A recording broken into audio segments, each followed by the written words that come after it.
List the steps of collective bargaining. Steps of collective ബാർഗൈനിങ്ങിൻ്റെ സ്റ്റെപ്സാണ് ചോദിച്ചിരിക്കുന്നത്. അപ്പോൾ എന്താണ് ആദ്യം കളക്റ്റീവ് ബാർഗൈനിങ് എന്ന് പറയുക? കളക്റ്റീവ് ബാർഗൈനിങ് എന്ന് വെച്ച് കഴിഞ്ഞാൽ കൂട്ടമായിട്ട് വിലപേശി. ഇപ്പോൾ നമ്മൾ എംപ്ലോയീസ് എന്ത് ചെയ്യും? കൂട്ടമായിട്ട് അവർക്ക് പേ ചെയ്യാനും ബെനിഫിറ്റ്സിനൊക്കെ പേ കൂട്ടാനും അതേപോലെ തന്നെ ബെനിഫിറ്റ്സിനൊക്കെ വേണ്ടിയിട്ട് എന്ത് ചെയ്യും? കൂട്ടമായിട്ട് ഗ്രൂപ്പായിട്ട് എന്ത് ചെയ്യും? എംപ്ലോയീസിൻ്റെ അടുത്ത് അവരെന്ത് ചെയ്യും? നെഗോഷിയേറ്റ് ചെയ്യും. അപ്പോൾ അതിലുള്ള steps in the collective bargaining. First നമ്മൾ അതിനു വേണ്ടി എന്ത് ചെയ്യും? എന്തൊക്കെയാണ് ചോദിക്കേണ്ടത്, അപ്പോൾ ഏതൊക്കെ രീതിയിലാണ് ചോദിക്കേണ്ടത്, അതിനുവേണ്ടി പ്രിപ്പറേഷൻ ചെയ്യും. അപ്പോൾ ഫസ്റ്റ് പ്രിപ്പറേറ്ററി ഫേസ്. ഈ പ്രിപ്പറേറ്ററി ഫേസിന് ശേഷം എന്ത് ചെയ്യും? അതിനൊക്കെ നമ്മൾ ഗ്രൂപ്പായിട്ട് എന്ത് ചെയ്യും? ഡിസ്കസ് ചെയ്യും. അപ്പോൾ ഡിസ്കഷൻ ഫേസ് രണ്ടാമത്തത്. ഈ ഡിസ്കസ് ചെയ്ത കാര്യം എന്ത് ചെയ്യും?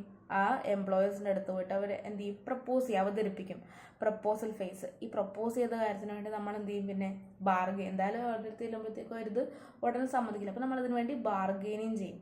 ബാർഗെയിനിങ് ഫേസ് ആണ് നാലാമത്തത്. അത് കഴിഞ്ഞ് ഇത് സെറ്റിൽമെൻറ്റ് ആകുകയാണെങ്കിൽ അവിടെ എന്ത് ഫേസ് വരും? Settlement face. നമ്മൾ ബാർഗെയിൻ ചെയ്ത് നമ്മളൊരു കാര്യം നേടിയപ്പോൾ അത് സെറ്റിൽമെൻറ്റ് ഫേസ് അടുത്തത്. ഇനി സെറ്റിൽമെൻറ്റ് ആയി കഴിയുമ്പോഴത്തേക്കും ഇതിനൊരു തെളിവ് വേണ്ടേ? അപ്പോൾ എന്ത് ചെയ്യും? ആ സെറ്റിൽമെൻ്റ് ആയ കാര്യത്തിനെ ഫോർമലൈസിങ് ദി അഗ്രിമെൻറ്റ്, ഒരു അഗ്രിമെൻറ്റിൽ ആക്കുന്നു.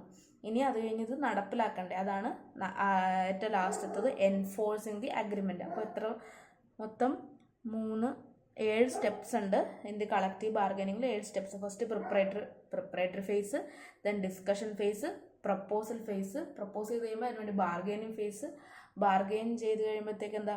Settlement phase, then formalising the agreement, then agreement enforcing the agreement.